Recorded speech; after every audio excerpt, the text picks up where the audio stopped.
Hi hello नमस्कार, मी ऋषाली. तर तुमचं पुन्हा एकदा माझ्या मराठी व्लॉगमध्ये अगदी मनापासून स्वागत आहे. आजचा दिवस तुम्हाला अगदी आनंदाचा, आरोग्याचा जावो ही स्वामीचरणी प्रार्थना. तर चला, सकाळचे माझे सर्व काही कामे आवरले. त्यानंतर मग मी पुढचं ओटा पण धुवून घेतलेला होता आणि पाणी पण मारलेलं होतं.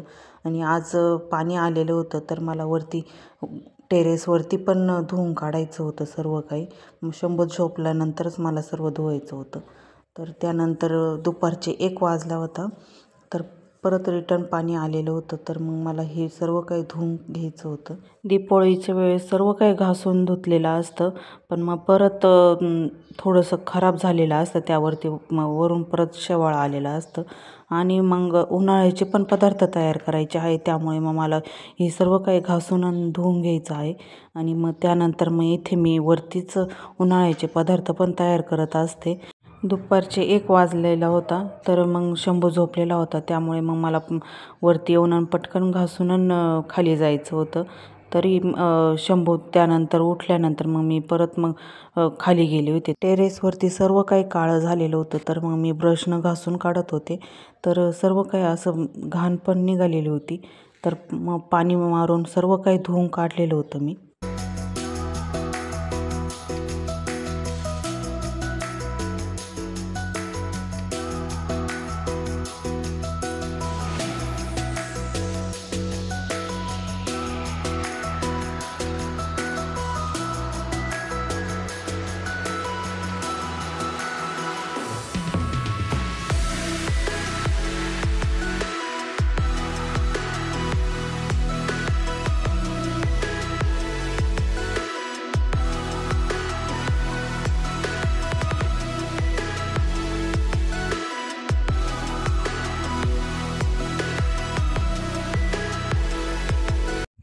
एक साईड सर्व काही घासून, पाणी मारून, सर्व धुवून आणि मग त्यानंतर झाडू मारून परत सर्व काही क्लीन केलेलं होतं मी.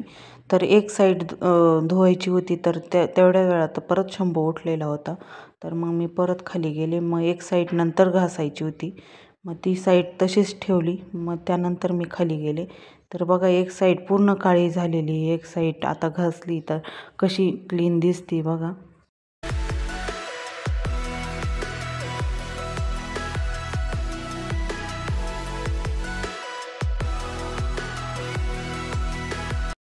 शंभू उठल्यानंतर मी खाली आले होते. तर बघा, तो पण उठलेला होता.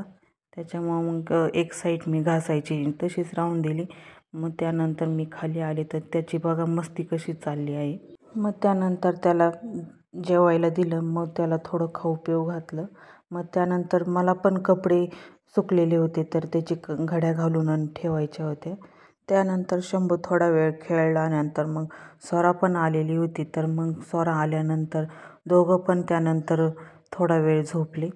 तर मग त्यानंतर दोघांची शांत झोप झाल्यानंतर मस्त खेळतात.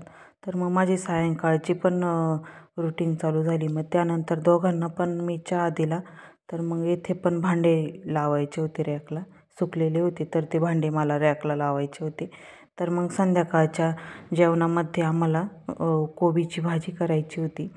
तर कोबीची भाजीसाठी मग कापण्यासाठी मग मी इथे एक मशीन घेतलेलं होतं. तर त्या मशीनमध्ये इतक्यात भाजी कट होते. तर फक्त आधी काप करून घ्यायचे, मग त्यानंतर त्या मशीनवरती ते काप ठेवायचे. तर ते काप ठेवल्यानंतर इतक्यात ते कोबी कट होत असतो.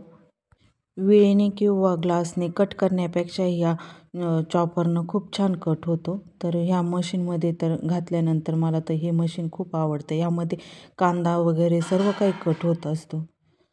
त्यावरती कोबी ठेवल्यानंतर वरून फक्त प्रेस करायचं जास्त असं थोडं. कोबीच्या कांद्याचा तुकडा कट केलेला आहे, तो मग प्रेस केल्यानंतर लगेच खाली जात असतो. तर मशीन हे खूप छान आहे.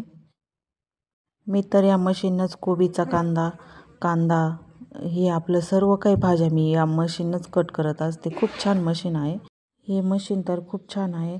आपले वेळ पण वाचतो आणि घाईच्या कामासाठी तर हे खूप छान आहे. इतक्यात कट होतं आणि त्यानंतर मग आपल्याला वेळ पण लागत नाही कट करण्यासाठी. तर हे बघा किती छान कट झालेलं आहे. एकदम बारीक बारीक असं सर्व काही कट झालेलं आहे. तर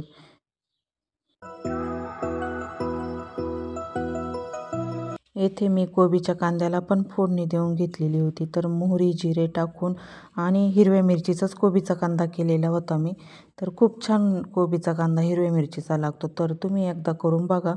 तर मग त्यानंतर मग थोडं पाणी टाकून आणि मग शिजण्यासाठी ठेवलेला होता कोबीचा कांदा. मग एक साईड मला पण चपात्या पण करून घ्यायच्या होत्या आणि एक साईड कोबीचा कांदा शिजण्यासाठी ठेवलेला होता. तर मग इथे चपात्या पण चाललेल्या होत्या माझ्या.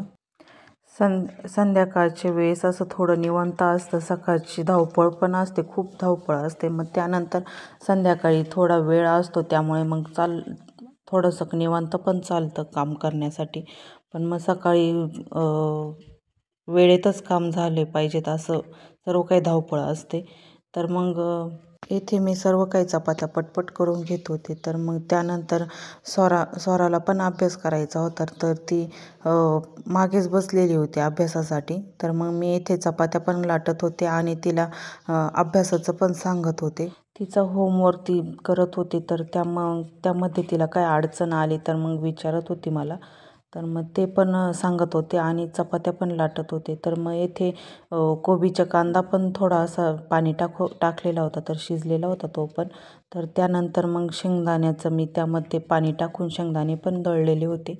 तर मग ह्या कोबीच्या कांद्यामध्ये टाकून घेतले होते मी. तर थोडं पाणी कोबीच्या कांद्यामध्ये परत टाकून ॲड करून घेतलेलं होतं. तर मग ते पाणी पण छान असं आटवून दिल्यानंतर कोबीचा कांदा शिजला होता छान. एकदा ह्याप्रमाणे तुम्ही रेसिपी करून बघा या कोबीच्या कांद्याची. खूप छान लागतो हिरव्या मिरचीचा कोबीचा कांदा. तर मग यामध्ये कोबीचा कांदा शिजलेला होता. तर त्यानंतर मी बंद करून भांडे पण घासायचे होते मला सर्व. मग किचनवरचं पण आवरून घेतलेलं होतं मी. तर मग भांडे घासणे झाल्यानंतर मग मला बाहेर पण मुलांना खेळायला घेऊन जायचं होतं. त्यामुळे मग स्वयंपाकाचे सर्व काही भांडे मी घासून घेतलेले होते. तर मग त्यानंतर जेवणाचे पण भांडे असतात, त्यामुळे मी आधीच सर्व काही स्वयंपाकाचे भांडे घासून घेत असते. किचन ओटा ते सगळंच मी स्वयंपाक झाल्यानंतर लगेच क्लीन करून घेत असते. मग नंतर मग जास्त असं काही खराब काही झालेलं दिसत नाही. मग त्यामुळे मग असं छान असं फ्रेश वाटतं. तर मग मी लगेच काम करून घेत असते. आणि मग त्यानंतर मग जेवणाचेच भांडे राहतात, त्यामुळे मग काही एवढा कंटाळा पण येत नाही.